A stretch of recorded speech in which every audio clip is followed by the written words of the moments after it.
people. Just hold this for a second. I can adjust it.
Can you step closer?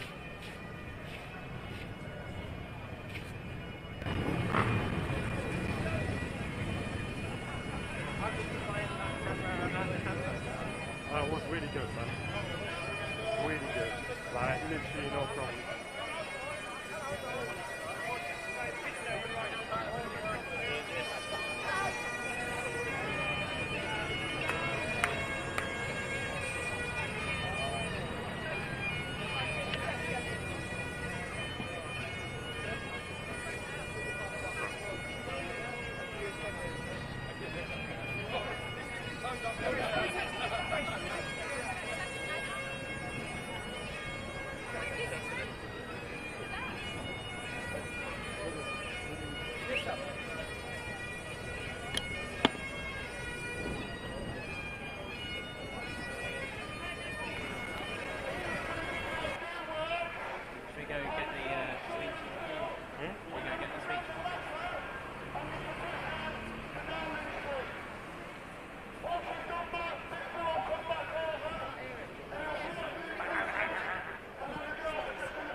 Veterans against terrorism! Let's have a round of applause for the Veterans against terrorism! Enough's enough! I want to tell you something. It's a privilege. It's a privilege to stand here with my brethren, with my brothers and sisters who serve this country bravely. What a privilege it is to be with you all. And I want to thank Phil and Sean and Dan for setting this thing up. These men have taken great risks. These men have taken great risks to do this in this stand. And why are we here? We're here because our country is under attack. And it's got to stop. It's got to stop. I'm going to tell you something, brethren. This is the struggle of our age. This is the major struggle of our age. It's time for us to stand, and you men and women are here for such a time as this. Time to stand up to terror. And what is the terror threat that we face? The terror threat we face is jihadist terrorism that is stalking the streets of this country. I want to tell you something about my story. 30 years ago, I was posted to Northern Ireland to stand against terrorism, and many of you men and women here stood in Northern Ireland against terrorism, and I want to thank you on behalf of the people of Northern Ireland, because we've got peace now. We've got peace becoming now. We've got peace. And I also want to say about Northern Ireland, the vast majority of the people in Northern Ireland are against the persecution of veterans. They're against it. It shouldn't be happening. There shouldn't be veterans getting prosecuted for what happened in the Troubles. But that's not why we're here today. We're here today because there is a darkness stalking the streets of this country.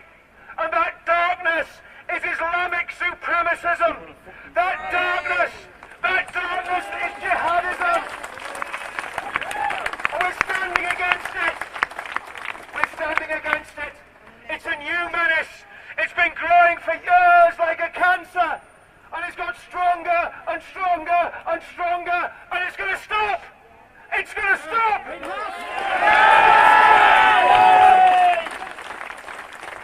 And I want to call on our Muslim friends and neighbours. We're not bothered what religion you are. I want to call on our Muslim friends and neighbours.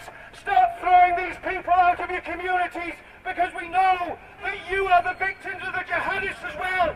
And if you throw them out of your community, we will stand with you. Yes!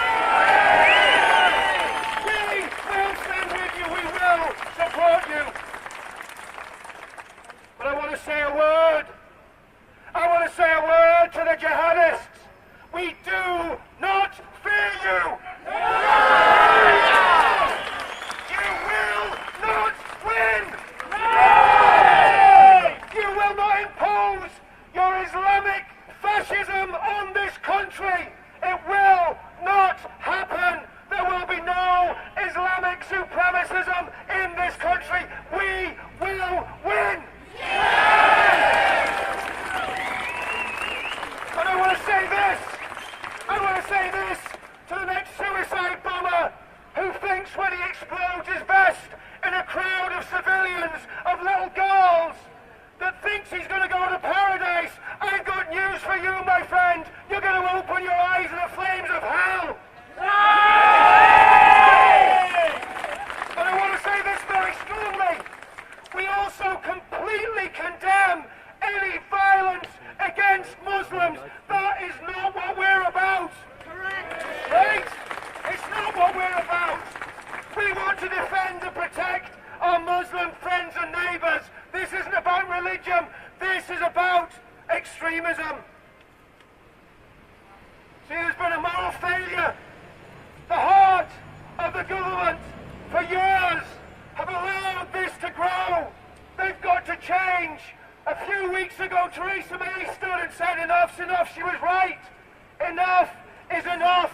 This has to change, and it has to stop.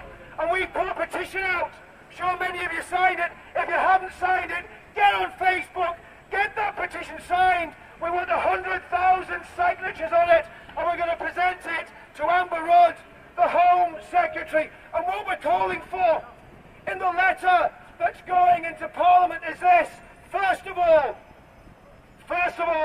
we want to lock up the 3,000 jihadists. We want to lock up the 3,000 jihadists that the government, the MI5 said are causing a problem. We want to see them locked up. Secondly, we want to see the returning members of ISIS. We want to see the returning members of... I'm about to take off here. We want to see the returning members of ISIS tried for high treason. Yes! They have murdered little girls. They have raped.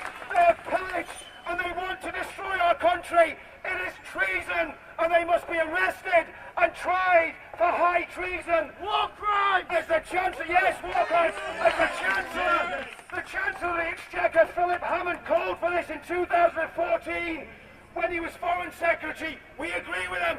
Get him locked up. Get him tried for treason. We also want to give the security forces as much support as we possibly can. We want them to have as many resources as they can. We're also against the imposition of Islamic blasphemy law and Sharia law in the UK. Yes! We want to ask where the money's coming from to support these groups. We know there's a report that's gone out. We want to see that report published. And I want to say this as I close. There is no acceptable level of terrorism. There is no acceptable level of terrorism. Living in a big city does not mean that you should be part and parcel of terrorist attacks. We should be able to live in a big city.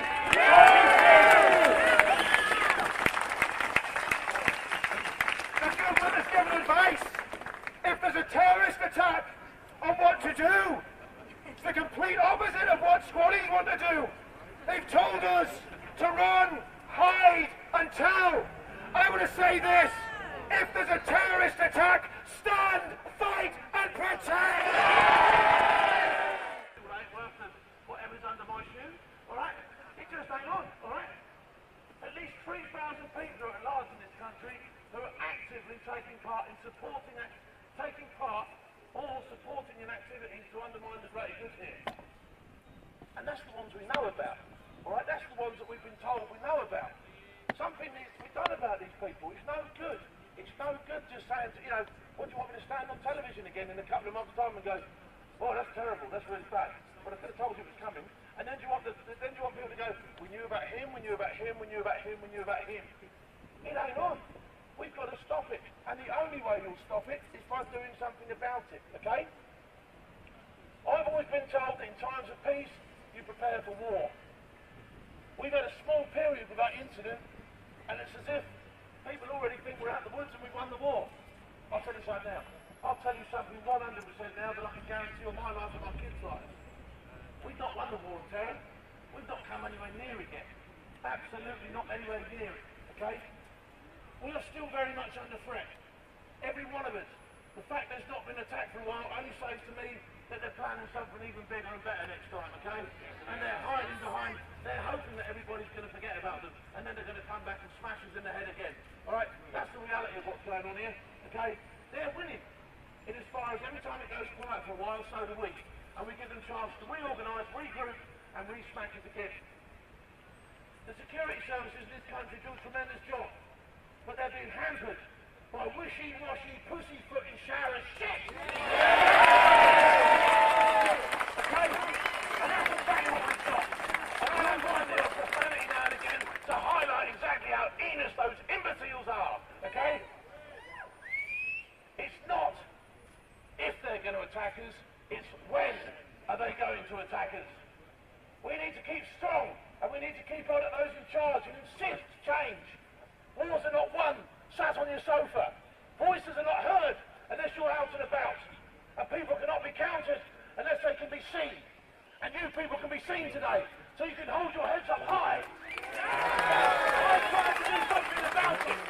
You can look your children in the faces and say, I stood there in London, and I stood up and I was counted, and I tried to do something about what was going wrong. And hopefully we will succeed. We still have policemen walking dangerous streets without the correct equipment to deal with the threats they face. I wonder who's writing their risk assessment. I'm not allowed nowadays to load a lorry unless I'm wearing full protective gear. Yet someone has signed off and letting people who protect us wander around without means of defending themselves or the people they signed up to protect. It's absolutely bureaucracy gone mad. If there is a problem in any walk of life, the only way to deal with it is head on. We have a massive problem, and all the time we are pretending it will go away, it's getting stronger. The time to act was missed. We've missed the time to act, okay? We've let it slip. We've let our guard down, okay? We're now playing catch-up. When I served in the regiment, we were taught to act with speed, aggression and surprise to get amongst our enemies. Unfortunately, the enemy we face cannot be tickled into submission and cannot be talked out of what it's doing. Brave men need to get up in the early hours of the morning and rip these bastards off the street!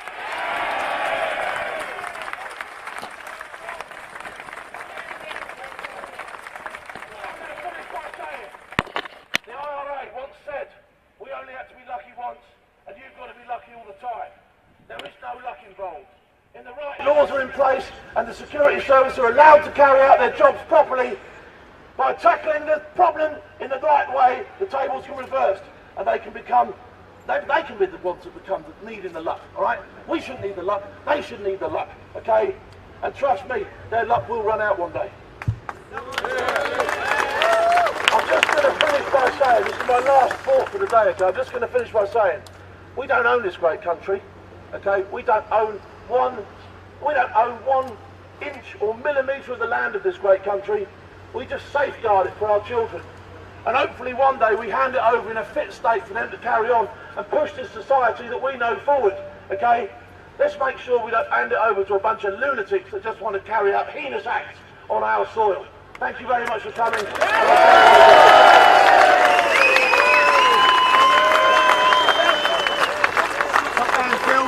Well said.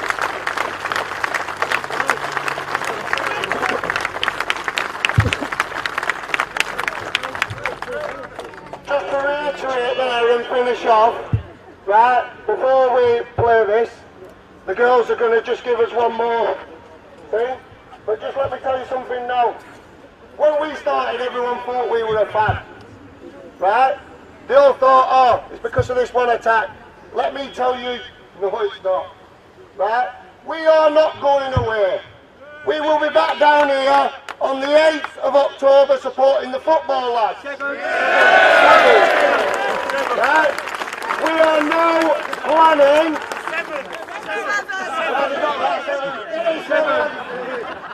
We are also planning Edinburgh at the back of November. We are not going away. We are not stopping.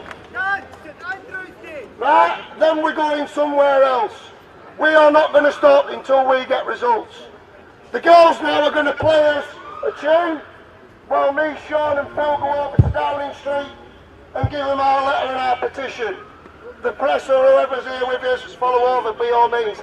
If I can appreciate if the rest of you can stay in this containment area, because then we're going to finish off with last pause. Alright, everybody in agreement? Listen, give yourselves a round of applause. Let me hear you roar. Come on!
Fast, kiss my arm, it's fast and we'll all go back to Oggyland, right, to Oggyland, right, to Oggyland, right, and we'll all go back to Oggyland, right, where they can't tell shit from tissue paper, marmalade or jam. Oggy, Oggy, Oggy! Oi, oi, oi! Oggy! Oi! Oggy! Oi! Oggy, Oggy, Oggy! Oi, oi, oi! Right, are you ready? Where are you? Where's the phone?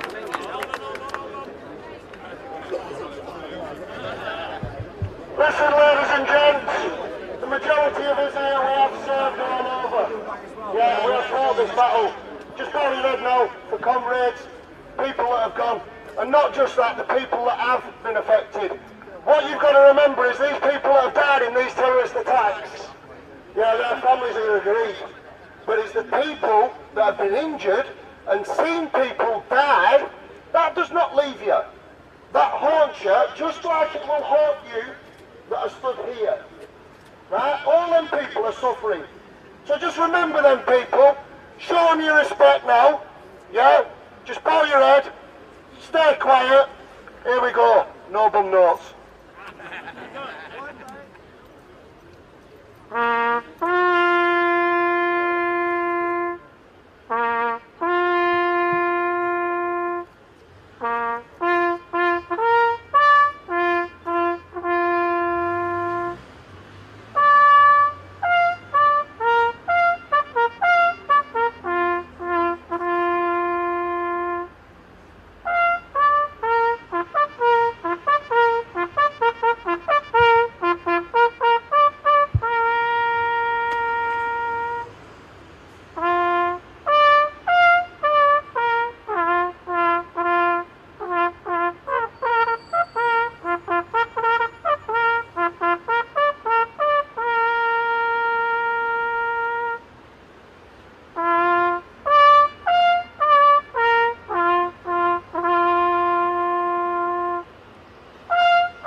On Veterans Against Terrorism.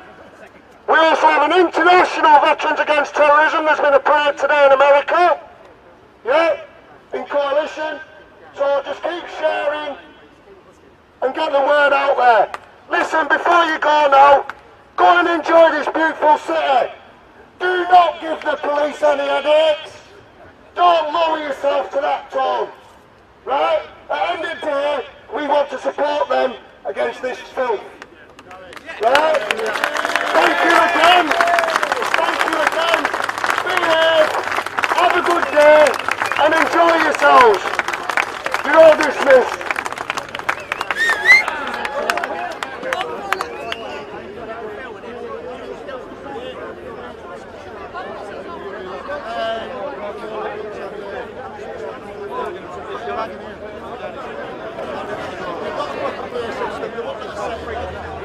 This is one of those like wheel around.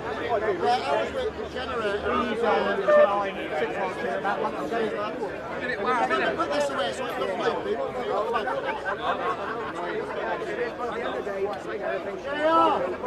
got the bag for this? It's probably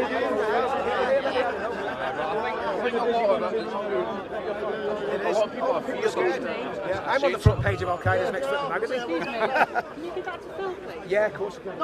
Thanks very much. Oh, let him know that. No, he's got he's looking, he's right. Yeah, he's not told me yet. Sorry, Hen. I'm just gonna. Phil's got my bag, I've got Phil's. I've got yours, you've got Phil's. I tell you what, if you're right, Nori, get the balls at the down. Me and Phil's on the front page of Al-Qaeda's next magazine. Said in jest.